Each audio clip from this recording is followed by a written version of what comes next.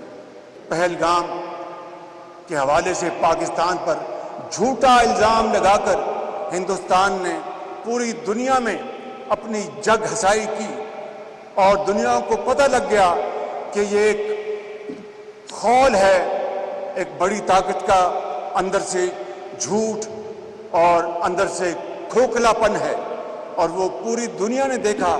اور آج آپ نے دیکھا کہ الحمدللہ دنیا کی ایک جو اکثریت جو پاکستان کے موقف کے ساتھ کھڑی ہے کہ ہم نے کہا کہ آئیں ایک شفاف اور ایک ٹرانسپیرنٹ اس کی تحقیق کرا لیتے ہیں، اس کے بدلے میں ہندوستان نے جو حملہ کیا اس کی ساری بات میں کر چکا ہوں۔ تیسری بات آپ نے کی کہ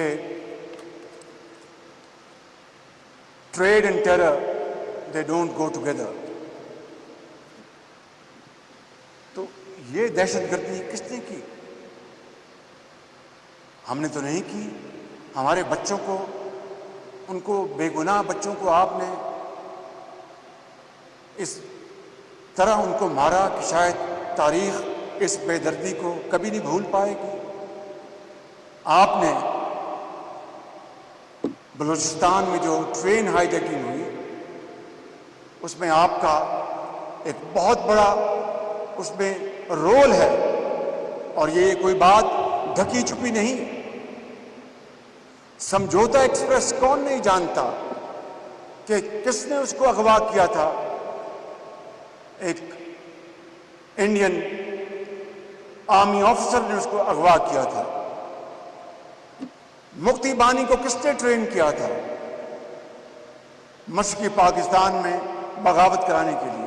ہماری بہادر افواج دہشت گردوں کا دن رات مقابلہ کر رہی ہیں، اور وہ دن دور نہیں جب انشاءاللہ آپ کی لیڈرشپ میں ضرور یہ دہشت گردی کا خاتمہ ہوگا انشاءاللہ۔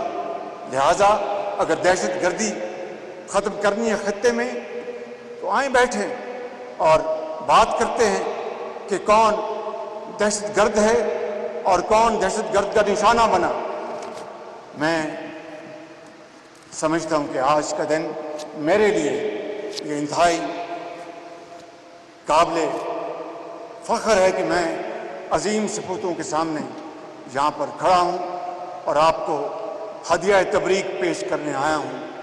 میں اپنی بات اس شعر پہ ختم کروں گا کہ جب اپنا قافلہ عزم و یقین سے نکلے گا، جب اپنا قافلہ عزم و یقین سے نکلے گا، جہاں سے چاہیں گے رستہ وہیں سے نکلے گا، وطن کی مٹی مجھے ایڑیاں رگڑنے دے، مجھے یقین ہے چشمہ یہیں سے نکلے گا۔ افواج پاکستان، پاکستان